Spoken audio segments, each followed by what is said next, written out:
Namaste. Thank you, Prime Minister Modi, for those very generous words. I want to express my profound gratitude to not only you, but the people of India for the incredible hospitality that has been shown to me and Michelle. We are thrilled to be back in India. Mera pyar bara namaskar. Mr. Prime Minister, thank you for the invitation to join the people of India on Republic Day. I am honored to be the first American president to attend this celebration, as well as the first president to visit India twice. And this reflects my commitment since the beginning of my presidency to deepen our ties with India. I'm pleased to be joined by members of my administration, as well as members of Congress and business leaders from the United States, all who believe that a strong relationship with India is critical for America's success in the 21st century. As two great democracies, two innovative economies, two societies dedicated to the empowerment of our people, including millions of Indian Americans, we are natural partners. When I addressed your Parliament on my last visit, I laid out my vision for how India and the United States could build a defining partnership for the 21st century. And since then, we've made significant progress. Our trade has increased. Our militaries exercise together more. We're cooperating on key global challenges, from nuclear proliferation to global health. And Mr. Prime Minister, your election and your strong personal commitment to the India-U.S. relationship gives us an opportunity to further energize these efforts. I was proud to welcome you to the White House last fall. Your reputation preceded you. As many of you know, in New York, the Prime Minister appeared in Madison Square Garden and was greeted like a Bollywood star. And it was our close ties that we are working to expand even further. At the White House, we agreed to take this partnership to a new level. We advanced that work today. Prime Minister Modi, thank you for hosting me, including our Chai Pe Churcha. We need more of those in the White House. But even as this visit is rich with symbolism, we made substantive progress. Substantive progress. Prime Minister has already indicated the United States and India have declared a new declaration of friendship that elevates and formalizes our partnership. And not only is it grounded in the values we share, but it commits us to more regular meetings at the leaders level and sets up frequent consultations across our government. We agreed that our trade and economic partnerships must focus on improving the daily lives of our people. Prime Minister Modi described for me his ambitious efforts to empower rural Indians with bank accounts and to ensure clean water and clean air for the Indian people. And we want to be partners in this effort. In the last few years, trade between our two countries has increased by some 60% toward a record $100 billion. We want to trade even more.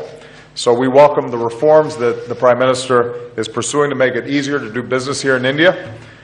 Today we achieved a breakthrough understanding on two issues that were holding up our ability to advance our civil nuclear cooperation, and we're committed to moving towards full implementation. And this is an important step that shows how we can work together to elevate our relationship.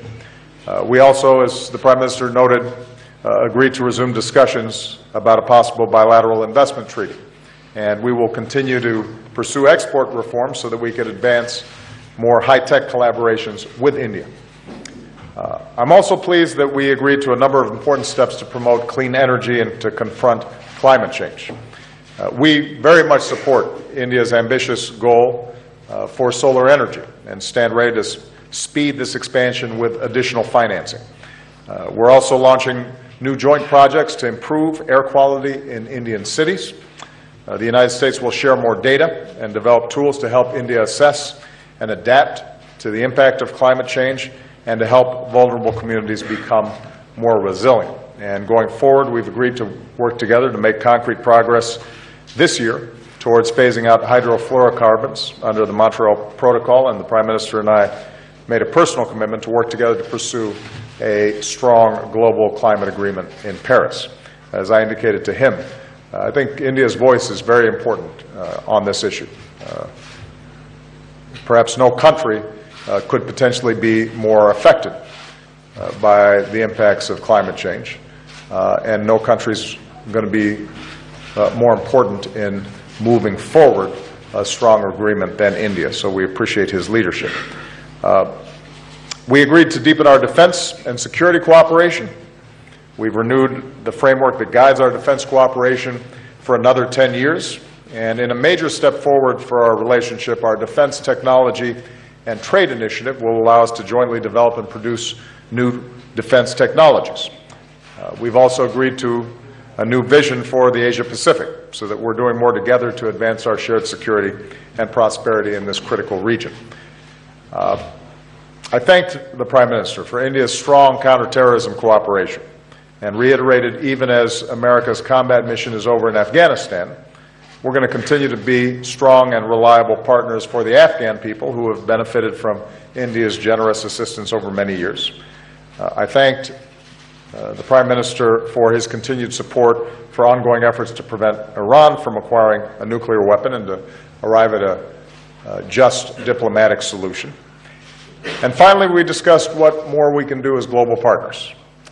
I reiterated and reiterate to the Indian people today that we support a reformed UN Security Council that includes India as a permanent member.